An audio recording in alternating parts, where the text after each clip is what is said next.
বন্ধুরে দেখে পালাবে। এই কঠিন মুহূর্তে সূর্যটা মাথার কাছে চলে আসবে, জমিনটা তামার জমিন হবে, আজকের জমিনের মতো নয়। মানুষ ঘর্মাক্ত, ক্লান্ত, শ্রান্ত মাথার মগজগুলো কানের ছিদ্র আর নাকের ছিদ্র দিয়ে বেয়ে বেয়ে পড়বে। বিশ্বনবী ফরমান, কিয়ামতের ওই কঠিন ময়দানে 7 শ্রেণীর ব্যক্তিকে রব্বুল আলামিন তার আরশের নিচে ছায়া দিবেন। তার মধ্যে প্রথম শ্রেণীর ব্যক্তি হলো ইমামুন আদিল, যে ইনসাফের সাথে বিচার করে, যে জাস্টিস সমাজে সার্ভ করে, যে সুশাসন নিশ্চিত করে, ওই ইমামুন আদিল। আদিল শব্দটা বুঝছেন না? ইন্নাল্লাহা ইয়া'মুরু বিল আদল, পাইছেন? আদিল। 7 শ্রেণীর ব্যক্তিকে আল্লাহ তাআলা সুশীতল আরশের নিচে ছায়া দিবেন, যেদিন তার দেয়া ছায়া ছাড়া কোনো ছায়া থাকবে না। এর প্রথম হচ্ছে ইমামুন আদিল, ন্যায়পরায়ণ শাসক। চিল্লায় বলেন সুবহানাল্লাহ। আবার বিশ্বনবী বললেন, ইন্নাল মুকসিতিনা ইনদাল্লাহি আলা মানাবিরা মিন নূর আন ইয়ামিনির রহমান। কিয়ামতের দিন যারা ন্যায় পরায়ণ হিসেবে আল্লাহর সামনে দাঁড়াবে, কিয়ামতের দিন রব্বুল আলামিন তার আরশের ডান দিকে ওই ন্যায় পরায়ণ লোকদের জন্য আরশের ডান দিকে একটা নূরের মিম্বারে তাদেরকে বসার সুযোগ করে দিবে। আল্লাহর আরশের ডান দিকে ন্যায় পরায়ণ লোকদের জন্য আল্লাহ তাআলা নূরের মিম্বার বানাবে। তার ঠিকানে কথা মনে করেছেন? আল আদাল, জাস্টিস। ইন্নাল্লাহা ইয়া'মুরু বিল আদল। আল্লাহ তাআলা এই আদালতের নির্দেশনা দেন, সুবিচার, সুশাসন। প্রিয় ভাইয়েরা, এটা আমরা বাংলাদেশে চাই কি চাই না? এই যে অরাজকতা, এই যে অন্যায়, এই যে জুলুম, এই যে ইনকনসিস্টেন্সি, সমাজের অসঙ্গতির প্রধান কারণ জাস্টিস নাই, সুবিচার নাই, সুশাসন নাই। শেষবারের মতো আওয়াজ করে বলেন তো, আমরা বাংলাদেশে আদল চাই কি চাই না? তাহলে প্রথম নির্দেশনা শেষ। আল্লাহ তাআলা তোমাদেরকে আদলের আদেশ দেন। এরপরে আল্লাহ বললেন, আমি তোমাদেরকে ইহসানের আদেশ দেই। ইন্নাল্লাহা ইয়া'মুরু বিল আদলি ওয়াল ইহসান। আমি তোমাদেরকে যেমনি আদলের নির্দেশনা দেই, তেমনি ভাবে তোমাদেরকে ইহসানের নির্দেশনা দেই। ইহসান, আওয়াজ করে সবাই বলেন তো ইহসান। ইহসান মানে কারো প্রতি সফট হার্টেড হওয়া, মহানুভব হওয়া, অনুগ্রহ পরায়ণ হওয়া, অনুগ্রহশীল হওয়া, একে অপরের প্রতি দয়াদ্র হওয়া। একে অপরের প্রতি দয়াদ্র, অনুগ্রহশীল হওয়া ছাড়া মানবিক সমাজ কশিনকালেও গঠন করা সম্ভব না। প্রিয় ভাইয়েরা, সুন্দর আচরণ দিয়ে, ইহসান দিয়ে যা জয় করা যায়, নরম আচরণ দিয়ে যেটা অর্জন করা যায়, কঠোরতা দিয়ে সেটা পারা যায় না। বিষ্ণু ঈসা ইসলাম ইহসান দিয়ে, কোমল আচরণ দিয়ে, তার অনুগ্রহ দিয়ে তিনি অনেক কাফিরের হৃদয়কে জয় করে ফেলেছেন। সাইয়েদনা সুমামা ইবনে উসাল রাদিয়াল্লাহু তাআলা আনহুর কথা মনে পড়ে যায়। তিনি ছিলেন ইয়ামামার বাদশা। মদিনাতে বিশ্বনবীকে হত্যা করার নিয়তে এসেছিলেন। গোপনে গোপনে বিশ্বনবীকে হত্যা করে আবার ইয়ামামাতে তিনি ফিরে যাবেন। কিন্তু কি অবাক করা কাণ্ড, হত্যা করতে পারে নাই, সাহাবাদের হাতে তিনি ধরা পড়ে গেলেন। সাইয়েদনা সুমামা ইবনে উসাল রাদিয়াল্লাহু তাআলা আনহু হত্যার নিয়তে আসলেন, কিন্তু হত্যা করতে পারলেন না। সাহাবারা ওনাকে ধরে ফেললেন, ধরে মসজিদে নববীর পিলারের মধ্যে বেঁধে রাখলেন। সুমামা ইবনে উসাল, সিরাত থেকে শুনে, সিরাত থেকে শোনাচ্ছি, রাদিয়াল্লাহু তাআলা আনহু ইয়ামামার অধিপতি ছিলেন। বিশ্বনবীকে হত্যার জন্য আসছেন, ধরা পড়ে গেছেন, এখন মসজিদে নববীতে বেঁধে রাখছেন। তার মানে বন্দী। এখন স্ট্যাটাস কি? বন্দী, ক্যাপটিভ। তো বিষ্ণু ঈসা ইসলাম সাহাবাদেরকে বললেন, তার খোঁজ খবর নিও, সুমামা ইবনে উসালের খোঁজ খবর নিও। সাহাবারা বলেন, ইয়া রাসূলুল্লাহ, আপনাকে হত্যা করতে এসেছে, তার তো কঠিন ক্যাপিটাল পানিশমেন্ট হওয়া দরকার, কঠিন শাস্তি হওয়া দরকার। বিশ্বনবী বললেন, না, আমি যেটা জানি তোমরা সেটা জানো না, তোমরা সুমামার সাথে ভালো আচরণ করো। বিশ্বনবী সুমামার কাছে গেলেন। প্রথম দিন যে তিনি কালেমার দাওয়াত দিলেন, ইমানের দাওয়াত দিলেন, ইসলামের দাওয়াত দিলেন, রিসালাতের দাওয়াত দিলেন, আখিরাতের দাওয়াত দিলেন। পরের দিন যে বিশ্বনবী সালাতের দাওয়াত দিলেন, যাকাতের দাওয়াত দিলেন, ইসলাম কি, কিভাবে, কেমন করে পালন করতে হয় চমৎকার আর্টিকুলেট করতে শুরু করলেন। তন্ময় হয়ে সুমামা ইবনে উসাল রাদিয়াল্লাহু তাআলা আনহু বিশ্বনবীর কথাগুলো শুনতে আরম্ভ করলো। একদিন নয়, 2 দিন নয়, টানা 3 দিন বিশ্বনবী সুমামার কাছে ইসলামকে প্রেজেন্ট করেছেন, উপস্থাপন করেছেন। আওয়াজ করে বলেন কয় দিন? 3 দিন। 3 দিন মসজিদে নববীতে বাধা। আর সাহাবীদেরকে বললেন তার খোঁজ খবর নিও, তোমরা যে রুটি বানাও এর মধ্যে সবচেয়ে ভালো আটার রুটিটা তারে দিও, সবচেয়ে রিফাইন্ড খেজুর যেটা পিওর খেজুর এটা তারে দিও। আর বিশ্বনবী নিজের উট থেকে দুধ দহন করে ওনার বাড়ির এক কর্মচারীকে বলেছেন দুধ দহন করে সুমামার জন্য নিয়ে যেও। সুবহানাল্লাহ পড়বেন না? সবাই তো অবাক, ইয়ামামা থেকে আসছে নবীকে হত্যা করতে, বিশ্বনবী দেখে তারে জামাই আদর করে।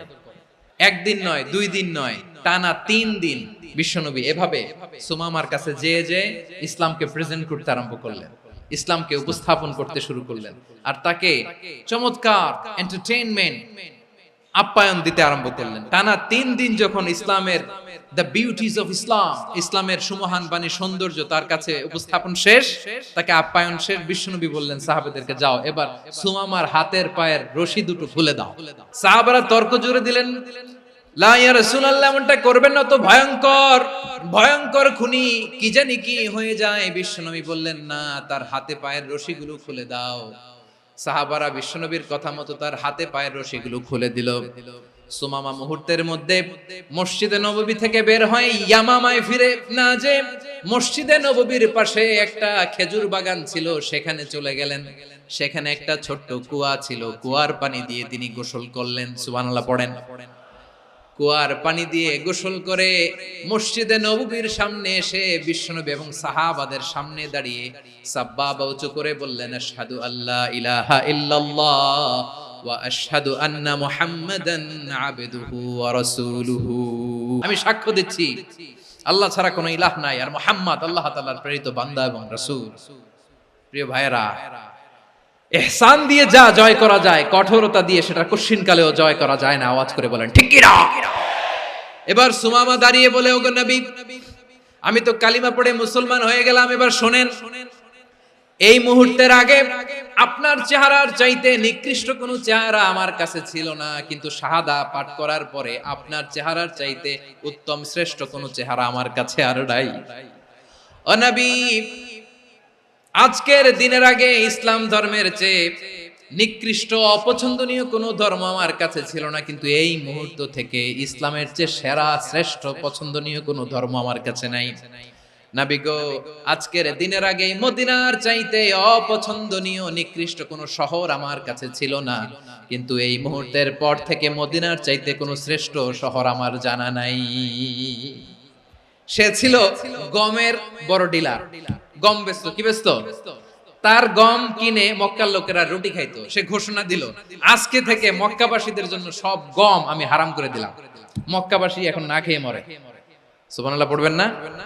মক্কাবাসী বিশ্বনবীর কাছে আসলেন, এসে বললেন, মুহাম্মদ, আমরা তো তোমার ভাই, তোমার চাচা, তোমার ভাতিজা, তোমার আত্মীয়, তুমি সুমামারে বলো সে যেন আবার গমের সাপ্লাই মক্কার জন্য অনুমতি দিয়ে দেয়। বিশ্বনবীর অনুমতি ক্রমে সুমামা আবার মক্কাতে গম পাঠাতে শুরু করলো। পড়েন সুবহানাল্লাহ। ইহসান, ইহসান দিয়ে আপনি যেটা জয় করতে পারবেন, you can win the heart of your enemies. ইহসান দিয়ে আপনি আপনার শত্রুর হৃদয়কে জয় করতে পারবেন। এজন্য আল্লাহ বললেন, ওয়া আনফিকু ফি সাবিলিল্লাহি ওয়া লা তুলকু বিআইদিকুম ইলাত তাহলুকা ওয়া আহসিনু ইন্নাল্লাহা ইউহিব্বুল মুহসিনিন। তোমরা আল্লাহর রাস্তায় দান করবে আর নিজেরা নিজেদেরকে ধ্বংসের হাতে ঠেলে দিও না। তোমরা একে অপরের প্রতি ইহসান করবে, কারণ ইহসানকারীদেরকে আল্লাহ বড় ভালোবাসেন। সুবহানাল্লাহ পড়েন। আবার সূরা রহমানে আল্লাহ বললেন, হাল জাযাউল ইহসানি ইল্লাল ইহসান ফাবিআইয়ি আলা, সবাই পড়েন, ফাবিআইয়ি আলাই রাব্বিকুমা তুকাযযিবান। ইহসানের প্রতিদান হিসেবে ইহসানি হয়। বিশ্বনবী সুমামার প্রতি যেমন ইহসান করেছেন, সুমামাও ঠিক তেমন ইহসান ফিরিয়ে দিয়েছে। ঠিক কিনা বলেন? তাহলে 1 নম্বরে হচ্ছে আদ, ন্যায় বিচার। 2 নম্বরে সবাই বলেন ইহসান, সদাচরণ। ইহসান 2 ধরনের প্রিয় ভাইরা, ইহসান ফিল ইবাদা, ইহসান ফিল মুআমালা। ইহসান ফিল ইবাদা হচ্ছে একাগ্র অনুভবে ইবাদতে ডুব দেওয়া, এর নাম ইবাদতের ইহসান। সুবহানাল্লাহ পড়ুন। বিশ্বনবী বলেন ইহসান মানে কি জানো নাকি? হাদিসে জিবরিলে সাইয়েদনা জিবরিল আলাইহিস সালাম বিশ্বনবীকে বললেন আখবিরনি আনিল ইহসান, নবী আমাদেরকে বলেন ইহসান মানে কি? বিশ্বনবী বললেন আনতা আবুদাল্লাহা কাআন্নাকা তারাহু ফাইন লাম তাকুন তারাহু ফাইন্নাহু ইয়ারাক। ইহসান মানে হলো এমন ভাবে তুমি আল্লাহর সামনে নিজেকে উজাড় করে ইবাদত করবে, তুমি ভাববে তুমি আল্লাহকে দেখতে পাচ্ছ। আর এটা যদি ভাবা তোমার জন্য কঠিন হয়ে যায়, অন্তত এতটুকু তুমি ভাববা যে আল্লাহ তোমাকে দেখতে পাচ্ছেন। ঠিক কিনা বলেন? ও আমার বীর চট্টলার ভাইয়েরা, কেউ যেটা দেখে না সেটা দেখে কে? এই বিশ্বাস হৃদয়ের মধ্যে আছে? নামাজে যখন দাঁড়ান এই ফিলিংসটা আনা যাবে? এসা পর্যন্ত যে আমরা হায়াত পাবো কোনো গ্যারান্টি আছে? সবাই আওয়াজ করে বলেন গ্যারান্টি আছে? গ্যারান্টি নাই। এজন্য বিষ্ণু ইসলাম বলেছেন এমন ভাবে নামাজে দাঁড়াও, ইবাদত করো, মনে করো হতে পারে এটাই আমার জীবনের শেষ নামাজ।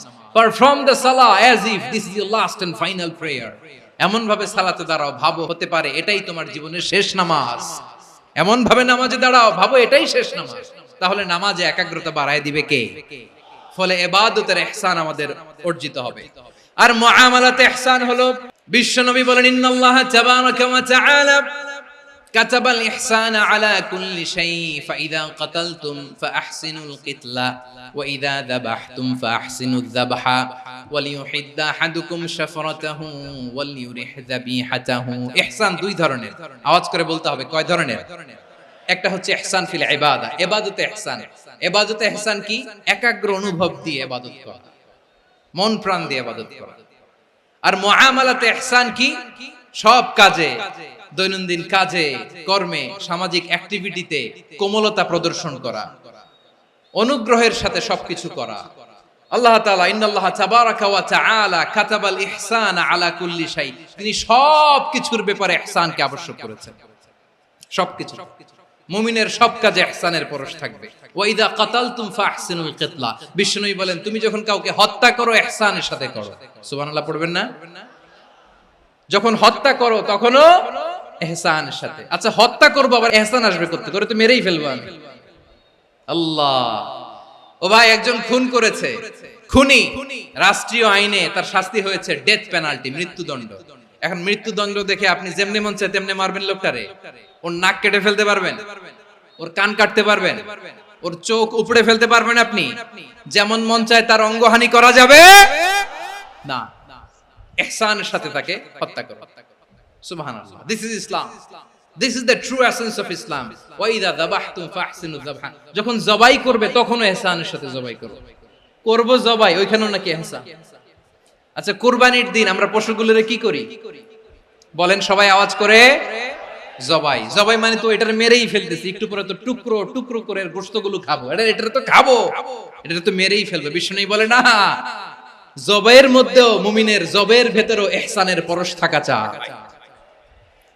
যখন জবাই করবে প্রাণীটাকে হাত পা টাইট করে বেঁধে নাও, ছুরিটাকে শার্পেন করে নাও, ধারালো করে নাও, যাতে অল্প সময়ে জবাইটা হয়ে যায়, প্রাণীটা যাতে কম কষ্ট পায়। সুবহানাল্লাহ পড়েন। দিস ইজ কল্ড ইহসান। আল্লাহ তাআলা যেমনি আদলের আদেশ করেছেন, ন্যায় বিচার, জাস্টিস এনশিওর করতে বলেছেন, সমাজে ইহসানের ব্যবহার, ইহসানের অনুশীলন তিনি করতে বলেছেন। এজন্য মুমিনের প্রতিটি কাজে, আমার চট্টগ্রামের ভাইয়েরা আমার দিকে তাকান, খেয়াল করে শুনুন, মুমিন জীবনের প্রতিটি কাজে ইহসানের পরশ থাকা চাই।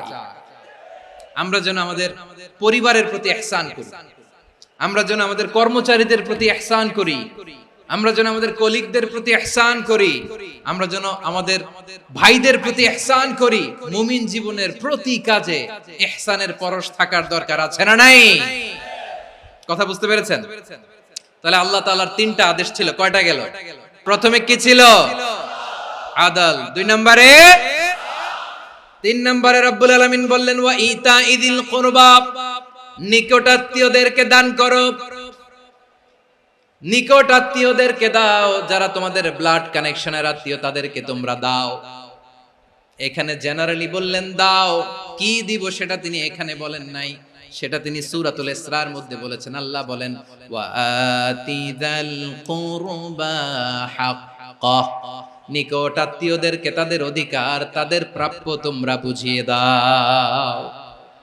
দেখেন, একটা শান্তির সমাজ, একটা সমৃদ্ধ সমাজ, একটা মানবিক সমাজ গঠনের জন্য আল্লাহ তাআলা বেশি না মাত্র তিনটা অর্ডার, তিনটা ভার্ডিক্ট তিনি জারি করেছেন। এক নাম্বার সুশাসন, ন্যায় বিচার। দুই নাম্বার ইহসান। তিন নাম্বার নিকটাত্মীয়, যারা কাছের, তোমার ভেরি ক্লোজ রিলেশনশিপে আছে, তাদেরকে দাও। দাও, দিলে বাড়িয়ে দেয় কে? অনেকে দিতে চায় না, কৃপণতা করে। দিলে বাড়ায় দেয় কে? ও মিয়া, মদিনার মধ্যে সবচাইতে গরিব সাহাবী ছিল বেলাল রাদিয়াল্লাহু তাআলা আনহু। ওনার এন্টায়ার অ্যাসেট, সম্পদের পরিমাণ কতদূর জানেন? একটা লুঙ্গি। বেলাল রাদিয়াল্লাহু তাআলা আনহু, ওনার টোটাল ওয়েলথের এস্টিমেশন হচ্ছে মাত্র একটা লুঙ্গি। একটা লুঙ্গি, টোটাল ওয়েলথ এস্টিমেশন, টোটাল সম্পদের পরিমাণ বেলাল রাদিয়াল্লাহু তাআলা আনহুর কি ছিল? ওই বেলাল রাদিয়াল্লাহু তাআলা আনহুকে বিষ্ণু ইসলাম বলেছেন, আনফিক ইয়া বেলাল, ও বেলাল তুমিও দাও। ওয়ালা তাখশা মিন যিল আরশি ইখলালা, আরশের অধিপতির তো কোনো ঘাটতি নাই, তুমি দিলে ওই আল্লাহ তোমারে বাড়ায় দিবে। এজন্য আমার প্রিয় ভাইয়েরা, দিলে কমে না, দিলে বাড়ে। অনেকে ধরে রাখে, নতুন কিছু নিতে পারে না, হাত দিয়ে যেটা ধরে রেখেছেন এটা দিয়ে দেন, বড় একটা ধরার সুযোগ পাবেন। জোরে বলেন ঠিক কিনা? রব্বুল আলামিন বললেন ৩ নাম্বার আদেশ হলো তোমাদের প্রতি, সমাজটারে কেমন করে মানবিক সমাজ, সুন্দর সমাজ গড়বা। ৩ নাম্বার আদেশ হলো ওয়া আতিদাল কুরবা হাক্কা, নিকটাত্মীয়দেরকে তাদের প্রাপ্য বুঝিয়ে দাও। এই নিকটাত্মীয়দেরকে তাদের অধিকার বুঝিয়ে দেওয়া, প্রাপ্য বুঝিয়ে দেওয়াতে আমাদের গাফলতি আছে না নাই?